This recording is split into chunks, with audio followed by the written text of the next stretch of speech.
السلام عليكم ورحمة الله وبركاته. بسم الله الحمد لله والصلاة والسلام على رسول الله وعلى آله وصحبه ومن والاه. اللهم لا علم لنا إلا ما علمتنا إنك أنت العليم الحكيم.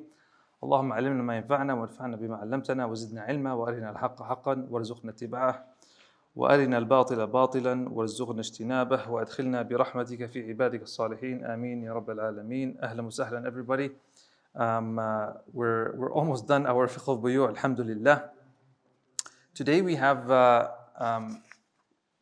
three topics, inshallah, very short topics. Number one, Ahya al-Mawat, and we have al-Ji'ala or Ju'ala or Ja'ala. All three are acceptable. And we have Bab al-Luqata, inshallah. So we're going to finish those three, and then we're only going to have two more next week, and then we'll be done Fiqh al-Buyu' wal-Mu'amalat, alhamdulillah, by Ramadan. طيب, let's start. طبعا last week, just because of time, we don't have time to go through some review questions, but we covered al-Wadi'a and we covered al-Shuf'a, right? Shuf'a is the right to own part of shared property with a partner, okay, before he sells it to somebody else. Or if he sells it to somebody else, you have the right to go and purchase that share. That is your right as a partner of somebody. And the Wadi'a basically is what? What did we say Wadi'a means? Wadi'a is like a trust. Al-amana, a trust. Somebody wants to leave something with you. Okay, what are the ahkam? We said it's sunnah to accept, right? If you are someone who's able to do it, sunnah to accept it. And we talked about whose responsibility if it gets damaged, etc. Today we have the first one is Ahya al-Mawat. طبعا Ahya al-Mawat, it's not the same as Ahya al-Amwat. Al-Amwat are the dead. We don't give life to the dead. Only Allah subhanahu wa ta'ala does that. Or a human being through Allah subhanahu wa ta'ala, like Isa alayhi salam. Like in al-Mawat are the dead lands, like the uncultivated lands. Okay? So if you ever wondered, like if you ever drive around and you're like, okay, who owns this land? How do you own a land aslan? Right? There's a hadith where the Prophet ﷺ said, من أحيا أرضا ميتة فهي له. Right? Like imagine, you just they're just unused land, okay?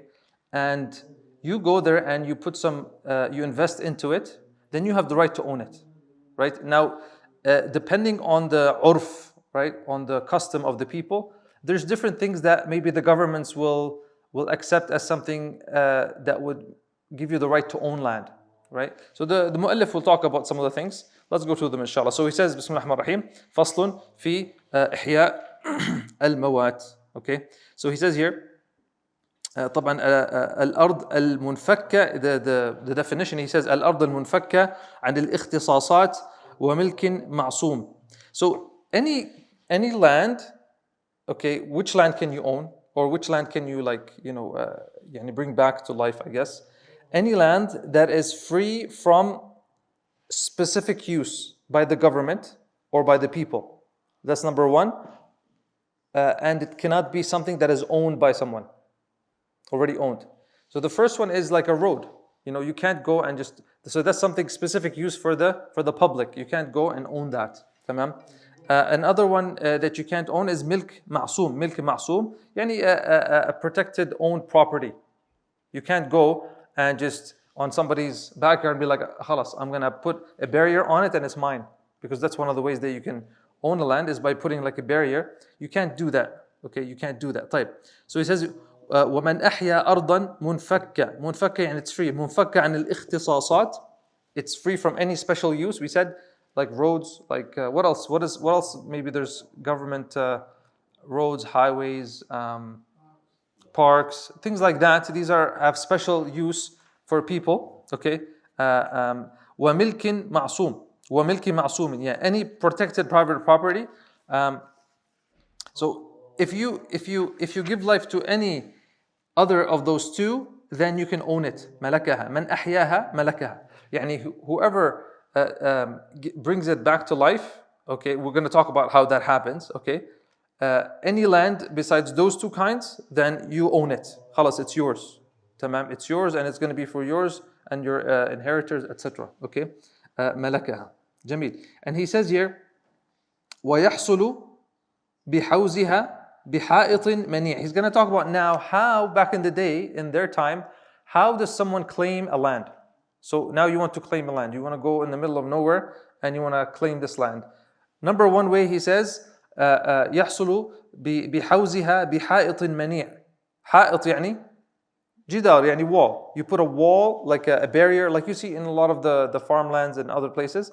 You build a wall that somebody from the other side could not go over, or like an animal could not go over. Okay, بحائط منيع, number one. أو إجراء ماء لا تزرع إلا به. He's saying, or you bring water to that land. Okay, let's say the land is like a dry land, and you were able to bring water to it, to bring back life to it, then you can claim that land as well. Or the opposite, أو قطع ماء لا تزرع معه. Or it's like a land that has too much water. Like what do they call it? Like a swamp or something? Yeah, like a swamp.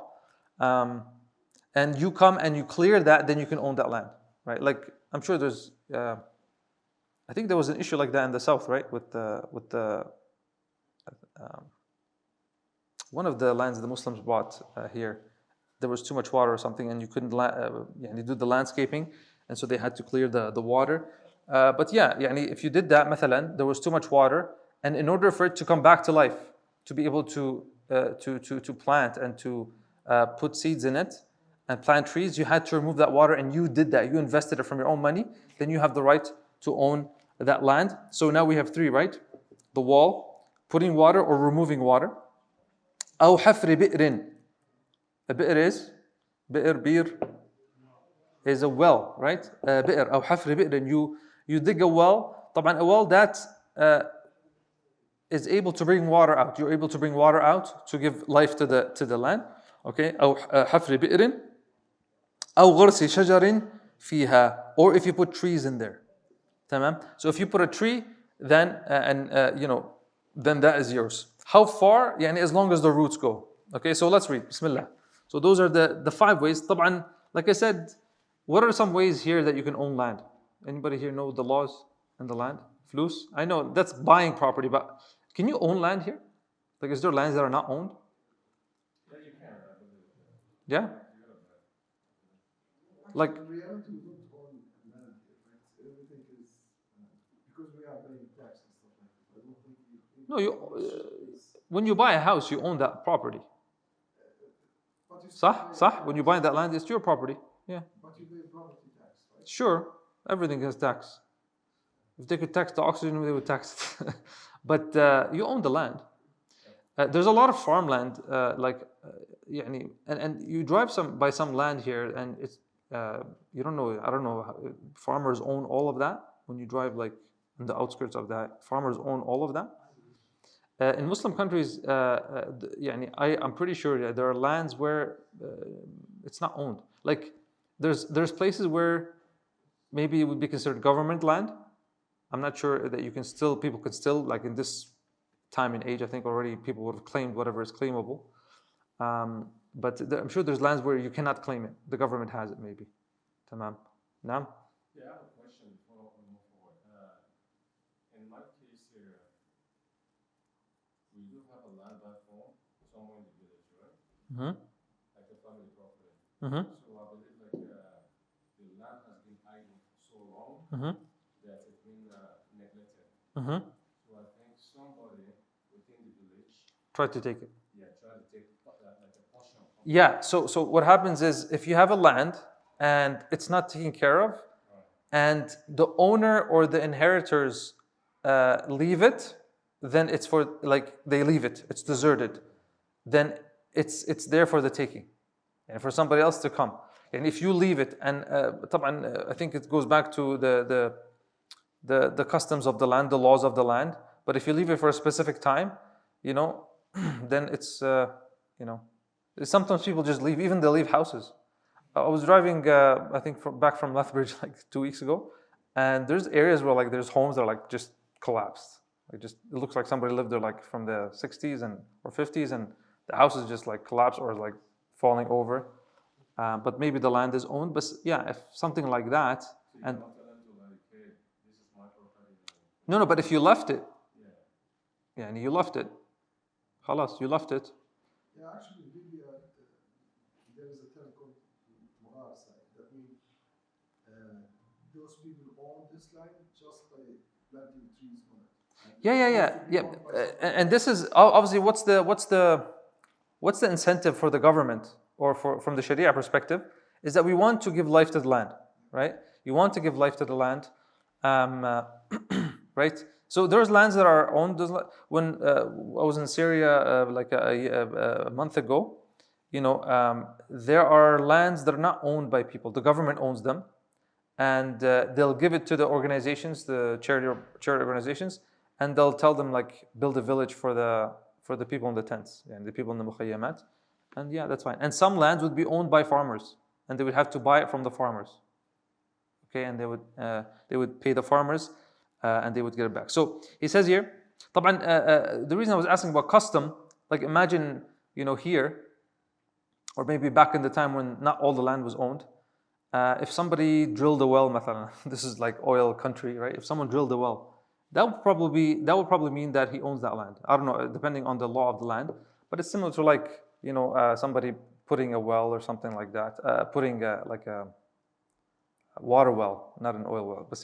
But even maybe that would be through qiyas, maybe that someone could own that. So let's read. He says here, whoever revives the following two types of uncultivated dead lands or builds something on them, then he becomes their owner. So we said there's two lands that you can't, obviously land not owned by anyone. So it has to be land that's not owned by anyone, okay? It is not allowed to do so if it's owned by a Muslim or a dhimmi. Dhimmi is a non-Muslim who's living with the Muslims under the protection of the Muslims. And land not designated for public benefit, right? That's the land we said that is عن الاختصاصات, okay? So not designated for public benefit, even if it is not owned by anyone. Example of lands designated for public, like streets and roads. There are many ways to revive a dead land, and it is generally dependent on the custom of the people, like we said. We mentioned that if someone makes a fortified fence around it, then he will own it. Connecting a water source on the land, right? And it's the only source for cultivating the land. Or if the land is a swamp, then he clears it out in order to prepare for cultivation. Or digging a well or planting a tree in it. All of those things will be ways of owning a property. And like I said, this is not like the only thing that you can do, but if something else in the custom of the people or the government, the law of the land allows you to own the land that way, then you can do that. Then he says here, وَمَنْ سَبَقَ إِلَى طَرِيقٍ. He's not, so وَمَنْ سَبَقَ إِلَى طَرِيقٍ وَاسِعٍ فهو أحق بالجلوس فيه ما بقي متاعه ما لم يضر. He's not talking about ownership here. He's saying that وَمَنْ سَبَقَ إِلَى طَرِيقٍ وَاسِعٍ. Whoever goes to a wide road, طريق واسع, okay, or an open area, فهو أحق بالجلوس فيه ما بقي متاعه. What he's talking about is like, when you go to a park, when you go to like an open area, whoever comes first has the right to stay there. That's what he's saying. Okay, so if you go مثلا, let's say like a park, okay, and you go there and you, like, let's say you go Bonus Park, right? And there's all these like places, some places are more preferred than others, there's shade. And you go there and you take and you put your stuff, then you have more right than somebody else. Nobody has the right to come and remove your stuff. طبعا this is known now amongst the people, but from a Shari'i point of view, you have the right to stay there as long as your stuff is there and as long as you're not causing harm to anyone. So you can't go to an area where it will cause harm. So you can't go to Bonus Park مثلا, and where the path where people walk and the joggers are, and مثلا خلاص you put your stuff and you're like, ooh, this is nice. You can't do that. This is Gharar, so you're not allowed to do that. Some people do that. People do that. They haven't read the Akhsar al-Mukhtasarat. So if a merchant or a regular person preceded others at a spot, this is also applicable if you ever go to like our countries. I don't think it's very applicable here, but in our countries, the people who sell on the roads, they always try to get the good spot. Actually, here it would be like food trucks, right? Food trucks.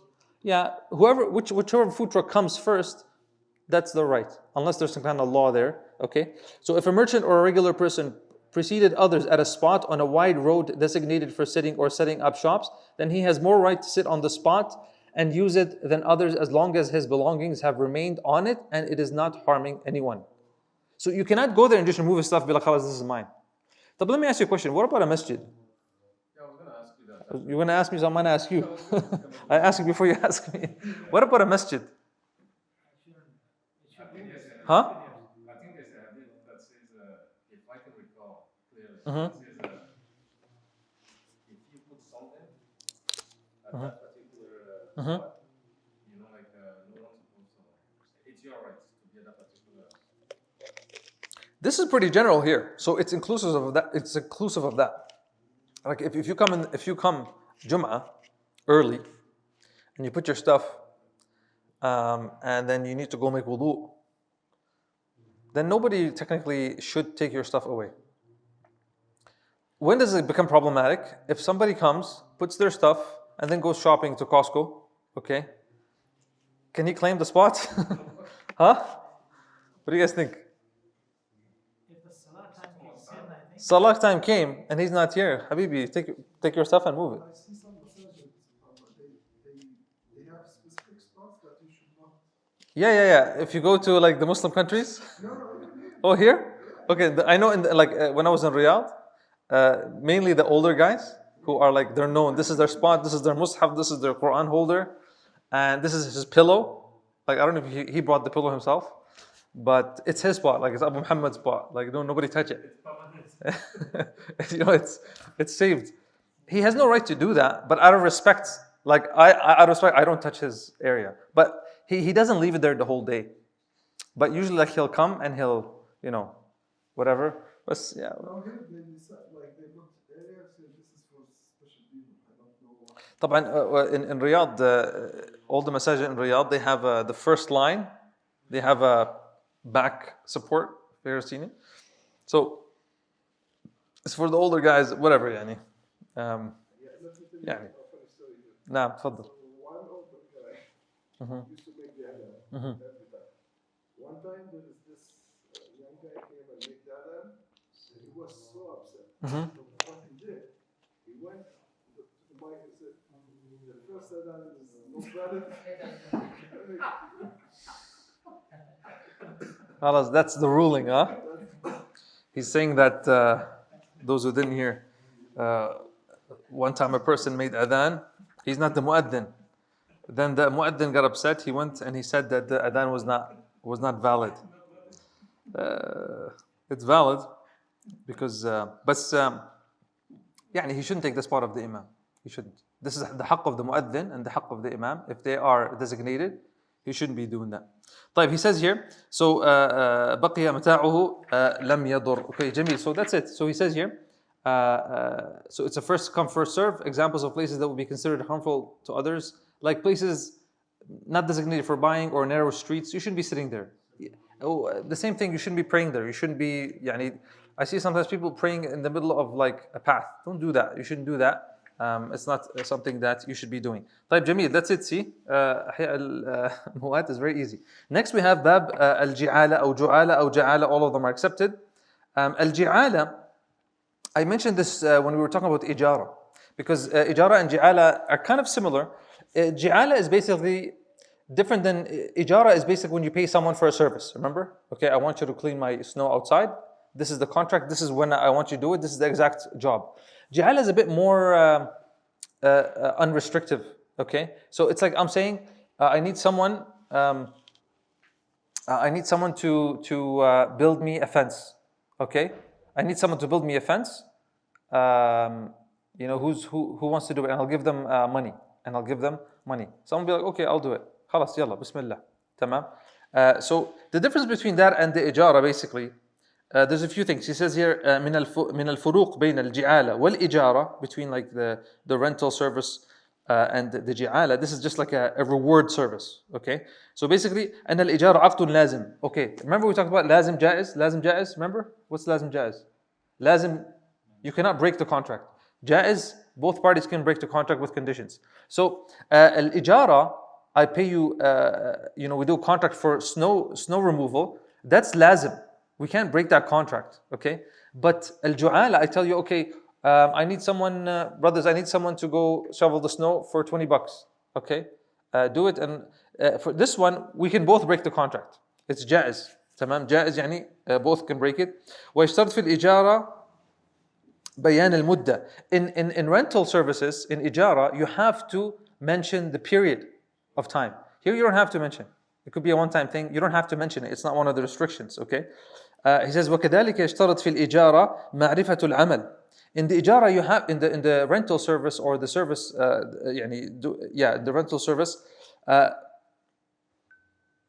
you have to mention the specific job. So I tell you, you have to shovel from this road to this road. In the ju'ala, I can be like, I have a task.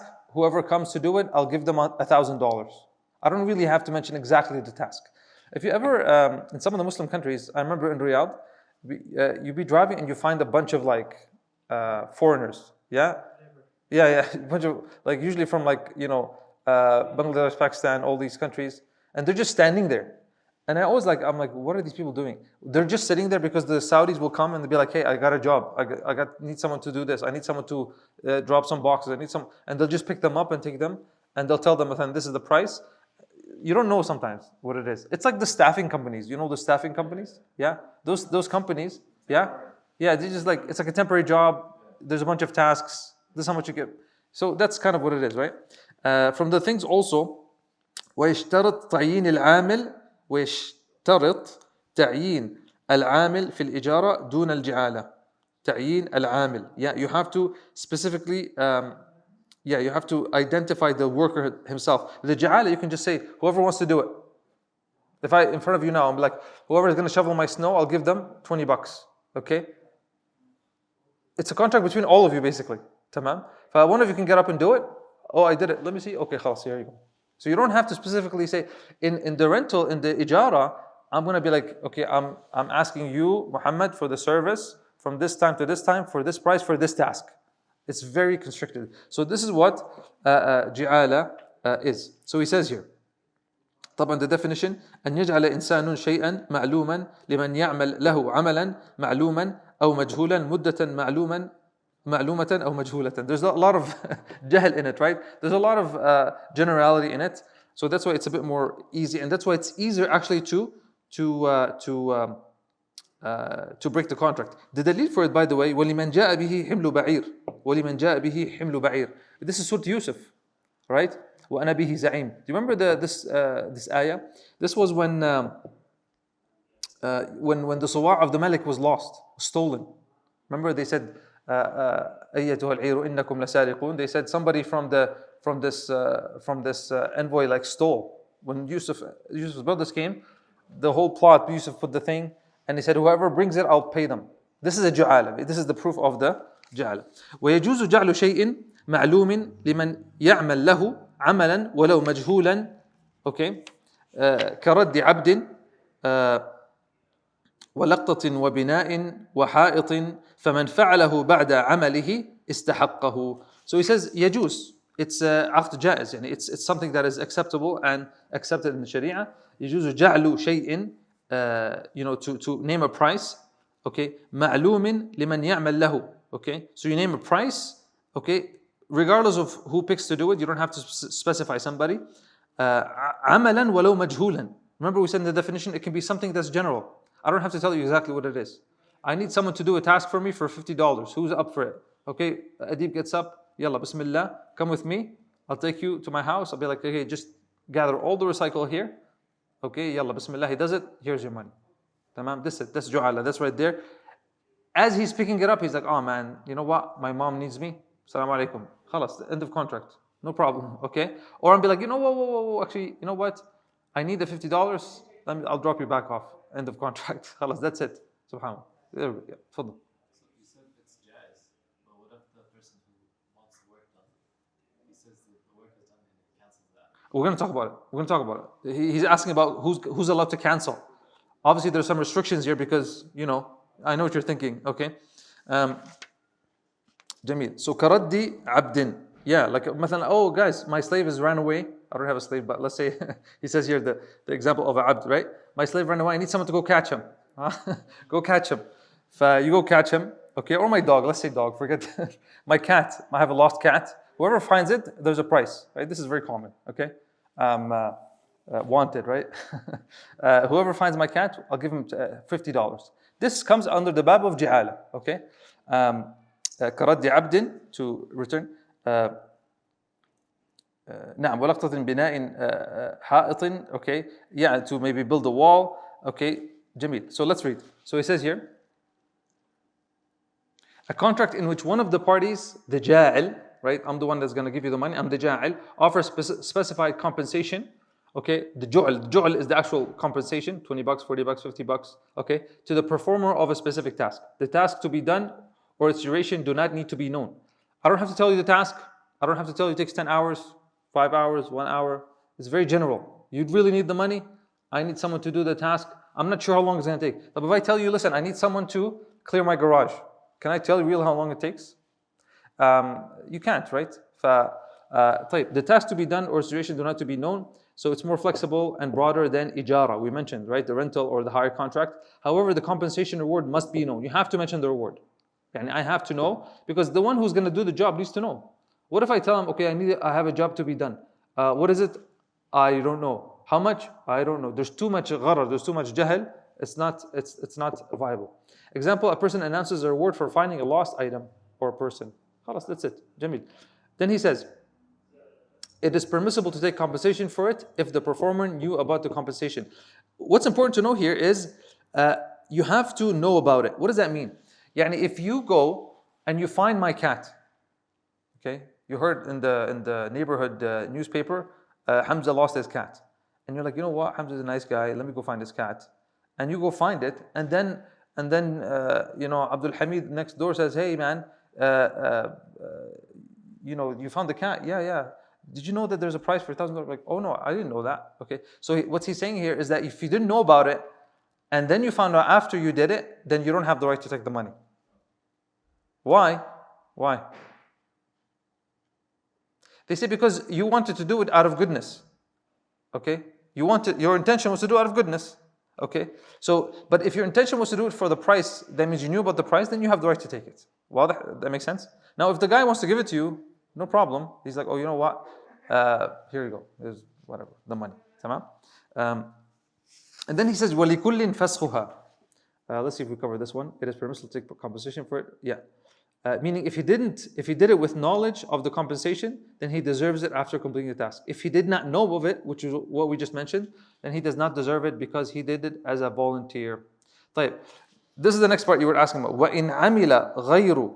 No, this one. وَلِكُلٍّ فَسْخُهَا. Al-fasakh is to break the contract, right? وَلِكُلٍّ فَسْخُهَا. Every one of them has the right to break the contract, which means it is aqd, jaiz. It's aqd, jaiz. We mentioned that, right? Lazim means we can't break it. So وَلِكُلٍّ فَسْخُهَا.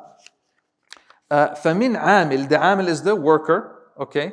The worker. فَمِنْ عَامِلٍ لَا شَيْءَ لَهُ. يعني فَإِنْ فَسَخَ الْعَامِل. If the worker, okay? I'm like, Adib, come with me. I need you to organize my garage. Tamam. We get there. He's all excited. I told him it's $200. He comes. He looks at my garage. He's like, "A'udhu billah." Okay, I don't want to do it. So he says here, فَمِنْ عَامِلٍ لَا شَيْءَ لَهُ. Even if he did it like half an hour, he did an hour, and then he's like, I'm not going to do it. You don't get anything. I'd just be like, Jazakallah khair for clearing half of it.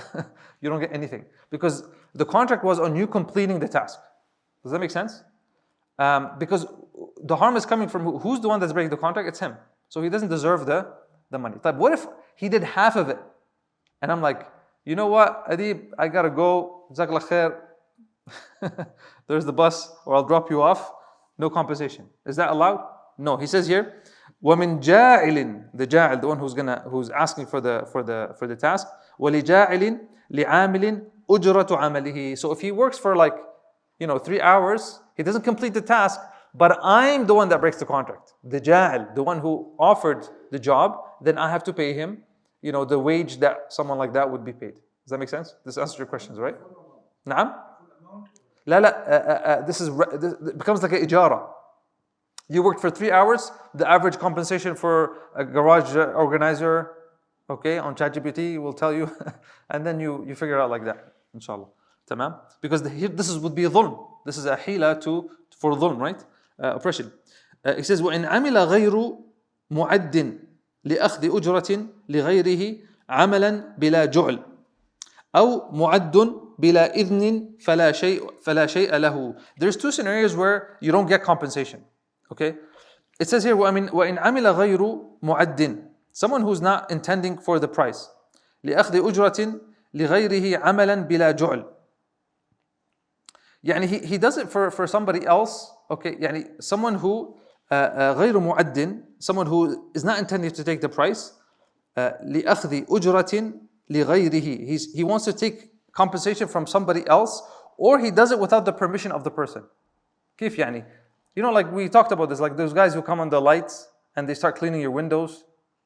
Yeah?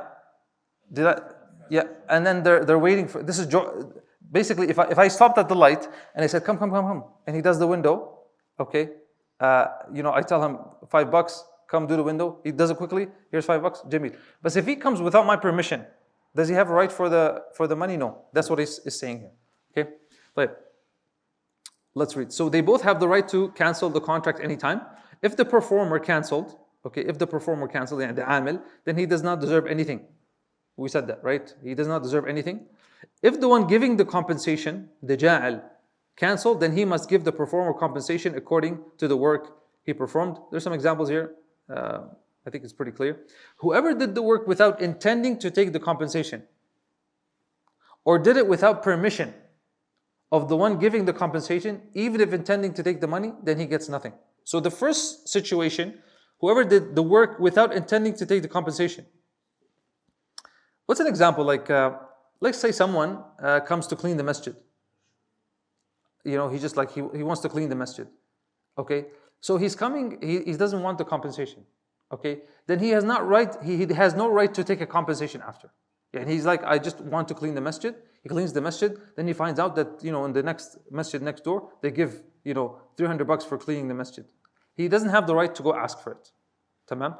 So whoever did the work without intending to take the compensation, or someone who did it without permission. But okay, he came to the masjid, he wanted the money. But he cleaned the masjid without talking to, to Brother Afzal or one of the trustees, then he doesn't have the right to take compensation. He gets nothing. Okay. Therefore, in order to qualify to get the ju'ala, one must not intend to do it as a volunteer. You have to want to do it for compensation. And it's not an excuse to say, oh, I was shy to ask. No, if you were wanting something, just be clear. You have to be clear with these things. Okay. So in order to get ju'ala, you have to make sure that you're not doing it as a volunteer, but complete the task with the intention of getting the compensation or the reward. And you have to seek permission from the one giving the compensation. You can't just go to someone's backyard, clean his whole backyard, be like, or shovel the snow of your neighbor, and then put an invoice, put an invoice in his mail. You can't do that. Tamam? He didn't ask you. Okay, he has the right to be like, Jazakallah khair, thank you. Okay, and then he rips the invoice. Khalas. You don't have no right. The exceptions they make. Can you think of an exception? Emergency, yeah, like what? Here they give some interesting examples. He says, إِلَّا فِي تَحْصِيلِ مَتَاعٍ مِّن بَحْرٍ. Some weird examples, like they're saying, a ship has sunk, and there's like stuff that's like sinking, and then you go and get them quickly, and for the owner. Tamam? Here you have the right to get a reward for it. Why? Because it was like an emergency. You did it for his favor. So here the owner has to give it to you. Like qahran, he has to do it. They give other examples like fella who what are some other examples? Can you think of other examples? If season is over after snow, a neighbor comes and gives cash, thank you the whole season you did service, without me asking. That's a caretaker money. That could be hiba or ju'ala. It's not ju'ala because the price was not mentioned actually. There's no price. That's just a hiba, yeah. It's a favor. Yeah, of course. Yeah. Courtesy and then Yeah, it's a hiba. Hiba is like the last chapter we're going to cover next week, inshallah. But it will be a gift. They just want to give you a gift. Tamam? But you guys get the point here. Like if somebody does something and they feel like it's an emergency to do it, I don't know, like you see the neighbor's barbecue on fire and you go turn it off. Okay? I don't know, and water is very expensive and you ask for a reward for that, you have the right. Tamam? Actually, here's a good example. If you lose your cat here, this happened to me. If you lose your cat here, I remember I lost my cat a few months ago, and then you go on the website, the government website. Mine wasn't licensed, so you're supposed to have a license, right? Anyone here have a cat? No, I'm just talking to myself. Anyway, you're supposed to have it licensed. تمام. I found out, somebody found it. I went, and basically, when I went to pick the cat up, okay, first of all, they were going to fine me because I didn't have a license. But the second thing is they said, oh, and you have to pay this fee. I'm like, what fee? Oh, they're like, oh, the fee, the one who found it, they fed them 3 nights and they gave them shelter for 3 nights. And I'm like, okay, ma fee. No. I'm like, sure, okay, jazakallah khair, this could be something like that. Somebody did something, and had he not done it, maybe the cat would have been harmed. So this could be like an example. And whatever, $30. It was like literally like calculated how many grams of cat food, how much. Anyways, if they're listening, jazakallah khair. طيب. And then he says, وفي رقيق دينار أو 12 درهما. He says here, وفي رقيق. يعني if you go find a lost slave, okay? There's a weak hadith the Hanabila act upon. The Prophet mentioned that you give them a dinar, gold dinar, or 10 dirhams, okay? So the Hanabila act upon that. It's a weak hadith, but yeah, there's a compensation. Like if someone's abd, there's no slaves nowadays. Someone runs away and you do it. I think the analogy of the cat is similar, right? Something that you own ran off, okay, and somebody goes catches it. The same thing. They can actually ask for a price. You give them a price. It's the same thing I mentioned about the cat. Here, the abd, it's not really contemporary for us. You give them that type. Our next thing is al-Luqata. This is a good chapter. Al-Luqata is basically, what's al-Luqata? Yeah, something that is lost that somebody found. Somebody's lost, somebody else found. Wal-Laqit is the baby who's found. Al-Laqit is the baby who's found. So التقط الشيء is to, like, if someone grabs something. Like in Surah Al-Qasas, I think, فَالْتَقَطَهُ آلُ فِرْعَوْنَ. Who they're talking about? Musa, they found Musa. The people of Fir'aun, they found Musa. Okay? طيب. He says here, اصطلاحا مال أو مختص ككلب وجلد ميتة ضل عن ربه يلتقطه غير ربه. Basically, it's a lost property. Okay? It could be like an animal that's ran off. It could be a dog or a cat that ran off, and someone other than the owner finds it. Okay, طيب. واللقطة ثلاثة أقسام. They say that the luqata is three types. This is important to know. Number one, أولا ما لا تتبعه همة أوساط الناس. ما لا تتبعه همة أوساط الناس. أوساط الناس are the average people. It's like the mean of the people. What does that mean? ما لا تتبعه يعني something that the average person does not care about. Like what? If you find something in the road, if you found on the road 10 cents, is that something? If you lost 10 cents, would you go back and look for it like for the whole morning? Where's my 10 cents? طبعا يعني let's be serious for a second. This would depend on the urf and the situation. If for someone who's very poor, 10 cents is a big deal. Yeah, the person who's begging on the street, 10 cents is a big deal. But is he from the awsat al-nas? Is he from the average of the people? No. So when they talk about the awsat al-nas, they talk about the average. Tamam? So if someone loses 10 cents, if someone loses $200, are they going to go look for it? For this would be something that would not be in this category. So the first category is something that nobody cares about. Like they mention here, رغيف خبز كرغيف. Someone loses like pita bread. They have a whole bag and one of them drops off. Is he going to lose sleep over it? Nope. خلاص. يعني no problem. وشسع. الشسع, I think it's like a sandal strap. أحسنت. Yeah. Okay. You've heard that word before. وشسع is like a sandal strap or shoelace. If you lose your shoelace, is it the bottom? Is the bottom of the okay, the bottom of like the shoe? How do you lose the bottom of your shoe? The peels off, huh? The glue was cheap. Whatever, anything that's not worth much. فَيُمْلَكْ بِلَا تَعْرِيف. This is the hukum. So anything that is not worth much, يُمْلَكْ بِلَا تَعْرِيف. Number one hukum is يُمْلَكْ. It's yours. I found 10 cents, I pick it up, it's mine. I don't have to do ta'rif. Ta'rif in this chapter means I go and announce it for a whole year. This is at-ta'rif. Okay? So, نعم? Yeah, whole year. We're going to talk about it. So, yeah, this is why we have some issues with. Well, one of the reasons we have issues with the lost and found, al-luqata basically, is because we have a hadith actually that you're not supposed to announce it in the masjid. This is one of the issues that we have, this is one of the discussions that masajid have to figure out how to do it. We'll get there inshallah. So that's the first type. So the first type, anything that's not worth much, you can, when you find it, it's yours and you don't have to announce it. Good? We're done with the first kind type. الثاني الضوال التي تمتنع من صغار السباع. الضوال جمع ضال. والضال is the animal that's like lost. You have a bunch of sheep, one of them ran off, okay? Or you have a bunch of cats, okay? One of them ran off, okay? But here, التي تمتنع من صغار السباع. But he's talking here about الضوال that can protect themselves, okay? They can protect themselves. Like what? Like if you're Does sheep protect itself? No.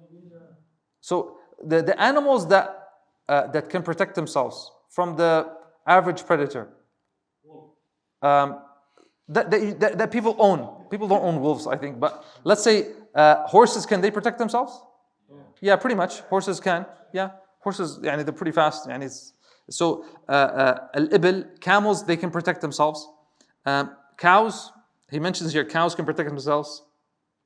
فَيَحْرُمُ الْتِقَاطُهَا. So here's the hukm. So any animal that is lost, okay, طبعا here you might say, well, how do I know it's an owned animal or not? Do you guys understand the question here? We're talking about luqata here. When I go and I find like an animal, how do I know it was owned by someone or it's an animal that's out there? Naam? Clean. Okay, so there's some signs. Sometimes they're the word is stamped. There's a word for it, right? Branded? Yeah, branded, right? So sometimes they're branded, so you can tell. Or there's a tag. If there's a tag, obviously, if the sheep is not, or whatever, the horse, sometimes they're tagged. And yeah, sometimes they're clean or dirty or whatever it is. You can tell.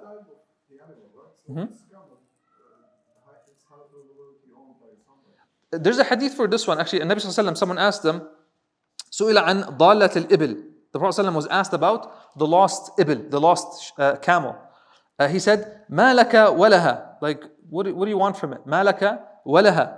معها سقاؤها وحذاؤها ترد الماء وتأكل الشجر حتى يلقاها ربها. Like, leave it alone. It can take care of itself. It's got its water, it's got its food, and then until its owner will find it. So this one, what's the hukum of this one? يحرم التقاطها ولا تملك بتعريف ولا تملك بتعريفها. Okay. First of all, you're not supposed to take it. If you take it, you might be a damin. Remember daman, guarantee? If you take it, you might be a guarantor. كيف يعني? If you take it and it dies with you, you will have to guarantee it. And you will the one who will have to pay for it. So don't touch it. Don't take that animal. Okay? And it says here, وَلَا تُمْلَكْ بِتَعْرِيفِهَا. If you take it and you announce it in the markets and nobody claims it, you cannot take it.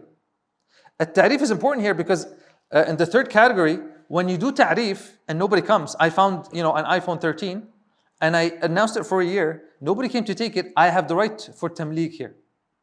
واضح? This is why the ta'rif is important. So in the first category, the cheap stuff, you find it, you take it, you don't have to do ta'rif. The second category, the animals that can protect themselves, leave it. And if you take it and you announce it, you don't have the right to own it. الثالث باقي الأموال, everything else, all the other things, like كثمن, like gold, silver, money, ومتاع, property, وغنم, غنم is like sheep, right? غنم, وفصلان, what's a fuslan? No farmers? جمع فصيل. فصيل is the baby camel. Okay, الذي انفصل عن أمه, something like that, right? The one who خلاص, he doesn't need his mom. So فصلان is the جمع فصيل, baby camel. وعجاجيل عجاجيل is the plural of عجل. عجل is a baby, is a calf, right? عجاجيل. So any of these that you find, فلمن أمن نفسه عليها أخذها. Okay, أخذها عفوا. فلمن أمن نفسه عليها أخذها. So what does that mean? If you find any of these things, I find gold, silver, calf, baby camel.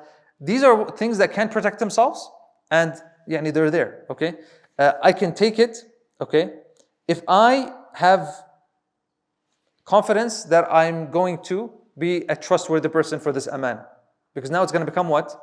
An amana. Until the year is over, I'm going to be able to own it. We're going to talk about it, but I still have to give it back to the owner if he comes back. Jamil? Okay? So that iPhone that you found, okay, if the owner comes after 2 years and he's able to describe it, it's his. What if you lose it? Okay, it's coming up. But you guys understand now, okay? So this is the third kind. So we mentioned 3 kinds. Let's read. Bismillah, let's read. Try to finish this. So al-luqata, property that the owner loses and another person finds. We said they have 3 types. Type number 1, things people do not care about. Loaf of bread, shoelace, few pennies, okay? He can keep it for himself and does not need to announce it. You don't need to announce the 10 cents. Please don't announce the 10 cents. Keep it for yourself, give it to sadaqah. By the way, here he says, the mu'allif, he says, وَالْأَفْضَلُ مَعْ ذَلِكَ أَنْ يَتَصَدَّقْ. In the first one, he says it's better to give sadaqah. That's his opinion. I guess maybe just kind of to protect yourself, يعني, but it's fine if you take it. Yeah. However, he says, this varies based on time, place, and custom. Okay, so in a village, a very poor village,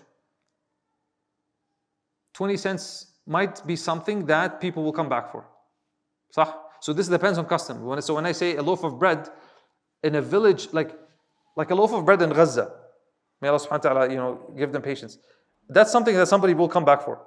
يعني, subhanallah, a piece of meat or whatever, يعني, half of a sandwich. Here, if somebody drops like half a sandwich, like khalas, whatever.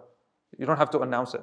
It depends on the time and the environment, the custom. Number 2, lost animals that can defend themselves from small predatory animals. So this may be either through their strength or their speed. Cows, camels, horses. So they can defend themselves. You cannot take them. They are not allowed to be taken at all. Rather, they should be left alone. The third kind, which we just finished, is everything else. Baby camels, baby cows, sheep, jewelry, cash, whatever it is, iPhone, whatever you find, okay? He can take it if he can trust himself with the responsibility that came along with it. It is obligatory to safeguard it for the owner. So now khalas, you have to safeguard it for the owner, meaning he keeps it like a trust. He must announce it before the people. Okay, that's what I'm going to read right now. So he says here, وَيَجِبُ حِفْظُهَا. The third kind, okay, يَجِبُ حِفْظُهَا. Number 1, you have to يعني protect it and keep it for the owner. يَجِبُ حِفْظُهَا. Number 2, وَتَعْرِيفُهَا. And to announce it to the people في مجامع الناس غير المساجد حولا كاملا. He has to announce it to people in other than the masajid 1 whole year. There's a hadith where the Prophet says, if some that these things should not be, I'm paraphrasing, these things should not be announced in the masjid, and whoever does it, you should say, may Allah not return it to you. Like it's a serious dua. Why? Some of the fuqaha, they said that because the masjid is not, it's going to become like a social service thing or something, right? There's no manfa'a for the masjid. There's no benefit for the masjid. People are going to start coming and be like, hey, who lost this? Oh, hey, who lost this? Hey, who lost? And then it's going to become, it's almost like the parking announcements. The parking announcements, that's for darura. And there's a maslahah for the masjid because you're blocking somebody. So we have to announce it. Even though we all hate it. People keep announcing, it's very annoying. So that's a bit different, okay? So you have to, we said here, حفظها وتعرف حولا كاملا, 1 full year. 1 full year. فورا كل يوم مرة أسبوعا ثم شهرا مرة ثم مرة كل شهر. Here he gives us some options. يعني announce it maybe every day for a week, then maybe once a week for a month, then once a month, right? Once a month until the year is over. Once the year is over, he says,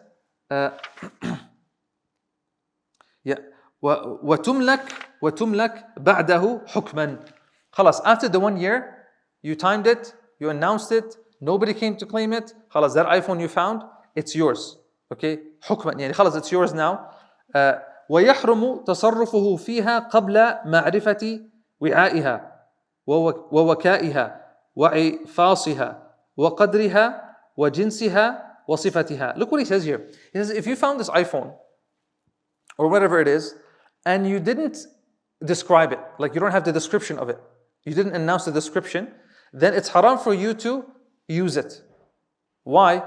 Because if the owner comes after, okay, if the owner comes after, then how are you going to know if it's his or not? Do you understand what I mean? Because what's going to happen, if I found an iPhone and someone says, hey, I lost an iPhone, be like, here you go. Do you do that? No, you're not supposed to do that. If somebody lost an iPhone, okay, and he's like, brother, I lost an iPhone, I'll be like, okay, describe it to me. Oh, it's blue, it's got a black strap in the back, and there's a picture of a cat on the front. And then there's a picture of a dog. I'm like, no, that's not yours. Sorry. Khalas. Because what's the problem here? If we're going to announce iPhones, everybody will come. Yeah, I lost an iPhone. Yeah, I lost an iPhone. Tamam. And this is not, this is an amana. And you have basically, this is tafrid from your end. Because if the owner comes after, who's responsible now? I am. Because I didn't follow the proper ruling of the luqata. Right? So he says here, وَيَحْرُمُ تَصَرُّفُهُ فِيهَا. You're not allowed to use it or own it قَبْلَ مَعْرِفَةِ وِعَائِهَا, يعني the container, and the seal, وَوِكَائِهَا, وَعِفَاصِهَا, and its box, and the quantity, and the type, and the description, وَجِنْسِهَا وَصِفَتِهَا. So anything that describes it. يعني you have to be able to describe it. Okay? جميل. وَمَتَى جَاءَ رَبُّهَا فَوَصَفَهَا لَزِمَ دَفْعُهَا إِلَيْهِ. Whenever the owner comes and he describes it, you have to give it to him. Okay, you have to give it to him. وَمَنْ أُخِذَ نَعْلُهُ وَنَحْوُهُ وَوَجَدَ غَيْرَهُ مَكَانَهُ فَلُقَطَ. Look what he's saying. This happened to me multiple times. Maybe some of you. He says, وَمَنْ أُخِذَ نَعْلُهُ. Whoever his shoe is taken, you came to the masjid, the shoe is taken. Okay? وَوَجَدَ غَيْرَهُ مَكَانَهُ. Then you found the similar shoe that the guy, I guess, misplaced. Okay? Are you allowed to take it, or it's a luqata? Do you understand the question? I have black shoes, and some other guy has the same black shoes. And so he leaves the salah before me. What does he do? He takes my black shoes and leaves. You come and you find his black shoes. You're like, oh, mashallah, these are nicer. That was from Winners. This is from, mashallah, from whatever, some expensive store. Khalas, trade, no problem. Is it a luqata, or you can take it? It's a luqata now. So you have to do what? You have to announce it, right? And if he doesn't come back, tamam, then you can own it. Okay? And then, طيب, Jamil. So this is basically the end of this part. So he says here, let me just read this quickly. It is prohibited to do anything with the found item before having a good understanding of its various descriptions. We mentioned that. Meaning the finder should note down its type, model, size, color, and other features, right? All such details need to be collected.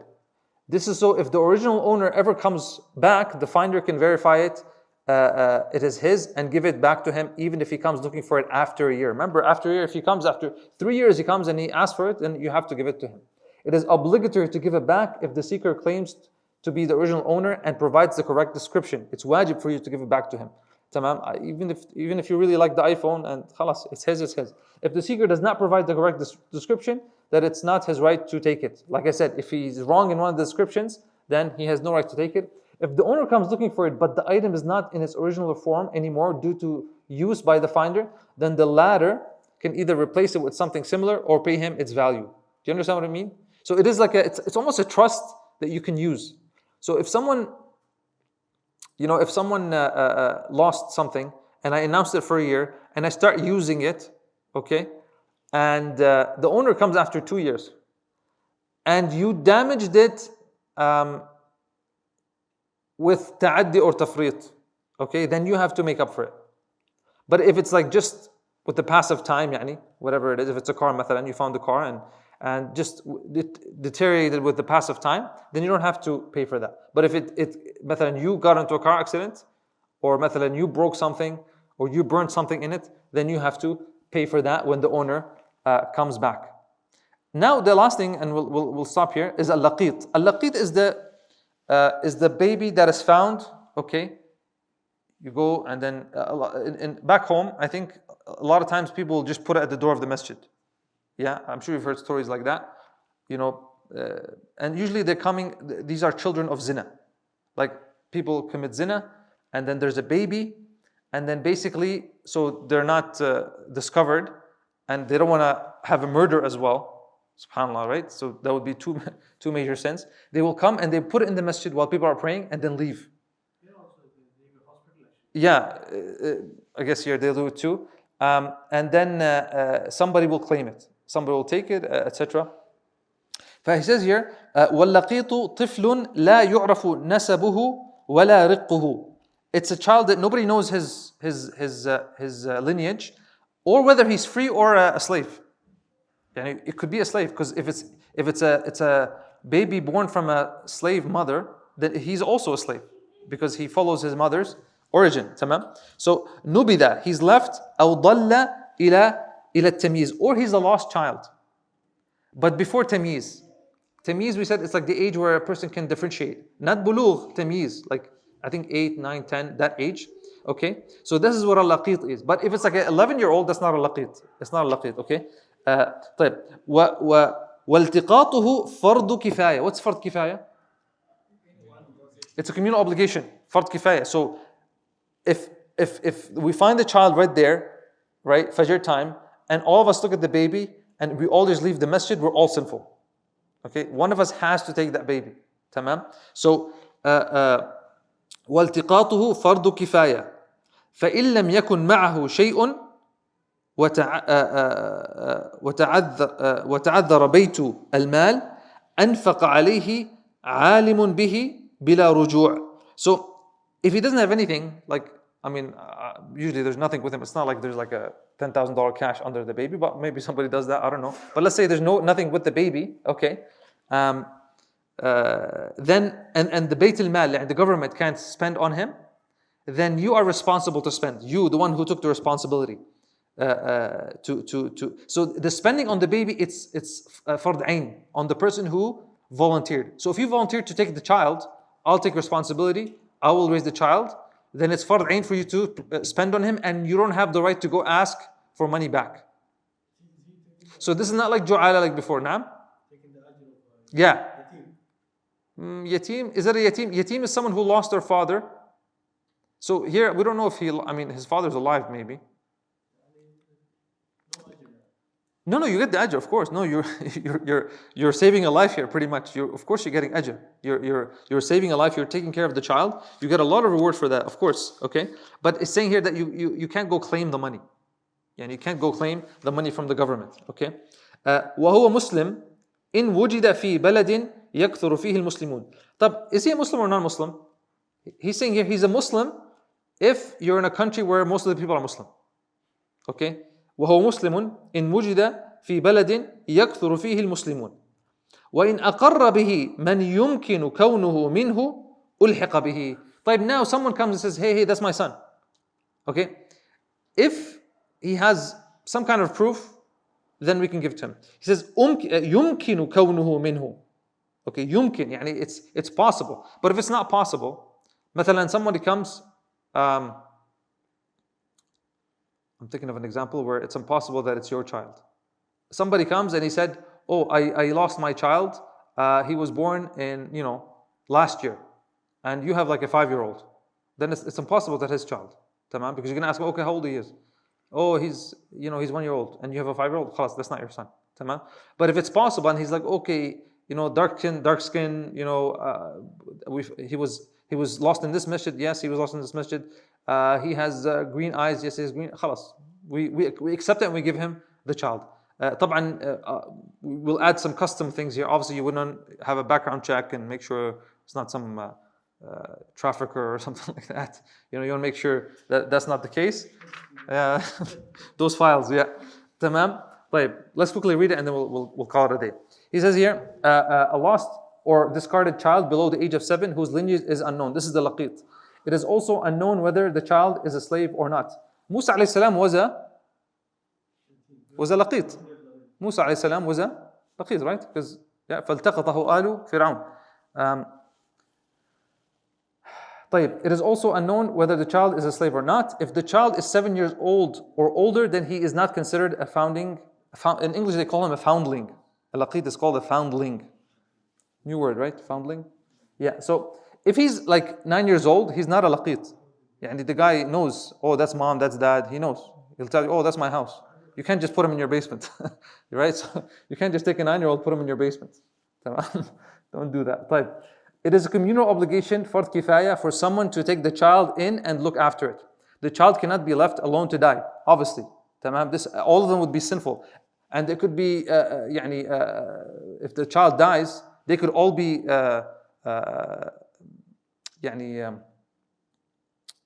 they could all be taken to court for like qatl, right? For like second degree murder or something like that. طيب, it's a communal obligation for kifaya for someone to take the child and look for it. This child cannot be left alone to die, meaning if one of them does it, then the rest of the community will not be sinful. It is also an individual obligation for one person from the community to look after the child. Okay, some person has to take him. Okay, some person has to take him. How does the one who looks after the child spend on it? There are three options. If the child has some money, then the finder uses it to take care for the child. And if we found the baby and there's like a Visa card there, خلاص, ما في مشكلة, we'll use the Visa card, no problem. Okay. If the child does not have money, then the public treasury, Bayt al-Mal of the Muslims, will be used to look after the child. Or maybe he has a child benefit, okay, that'll be used for him. If there's no public treasury or it cannot afford it, then the person who's looking after the child will use his money to take care of the child. It will actually be an obligation on him to use his own money to take care of the child. If you cannot afford it, don't take the child, don't take the responsibility, right? Leave it for somebody who can take the responsibility. In addition, or maybe the jama'ah, okay, in the masjid, they'll be like, listen, all 8 of us here, we can't take care of the baby. You can take care of it, but you don't have money, khalas. We will all put like $10 a month. We'll make a trust or a fund and we'll pay for it, no problem, okay? In addition, he cannot intend to seek compensation for it later because it is considered a form of charity. It's a type of sadaqah. So it's a sadaqah. And it's a great sadaqah. Bi'idhnillahi ta'ala. If the Muslim was found in a Muslim country or a majority Muslim, then the child should be considered a Muslim as well. If found in a non-Muslim country or majority non-Muslim, then the child will be considered non-Muslim as well, unless there is some possibility that the child may be Muslim.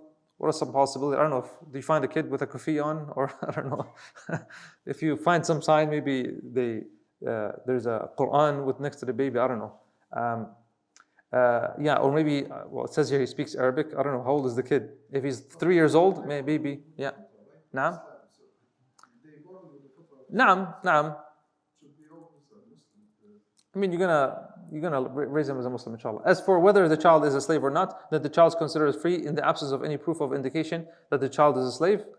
We don't have slavery. If someone comes to claim him, we can hand the child over to him, provided there is some indication to connect the two. There's some indication, okay? Like I said, there should be some way. What are some ways that somebody can claim the child? I think the author mentions some things.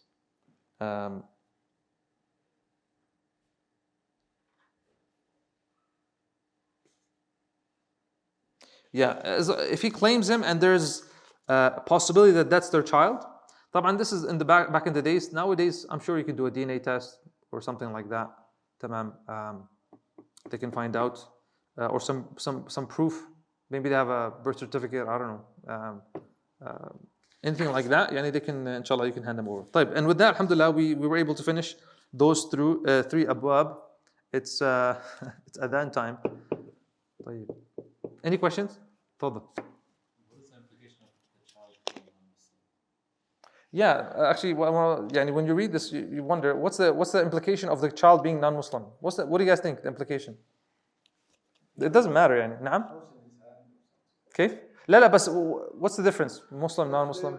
Their family came and claimed.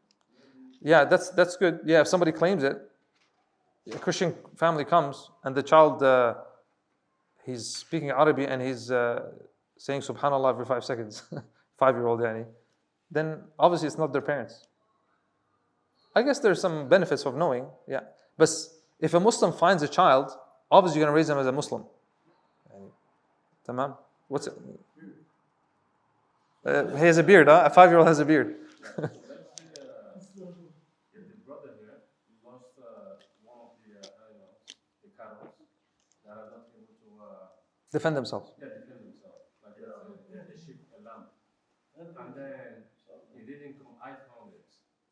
He didn't come to claim it, like after 1 year, 2 years, and then that particular lamb gave birth to new babies. Yeah. So when he comes back to claim it after 2 or 3 years, is he the owner of everything? Like, Here's another question. I found a sheep. Sheep is in category number 3, which means I can take it, I announce it. After a year, the owner doesn't come. Okay, the sheep. The sheep gave birth to another. Okay? طيب.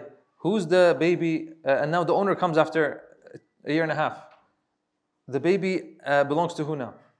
So the original sheep, if he identifies it, we give it to him. What about the baby? Huh? Yeah, tabi'. Tabi' to the original. It goes with the owner. Yeah. You get reward for keeping it. And maybe, I don't know, you got some what can you get from a sheep? Some wool or something, or some milk. Yeah, now. Yeah, so my problem, if you find something, if I leave it, I don't want to take it, and it's valuable thing, like a phone or something.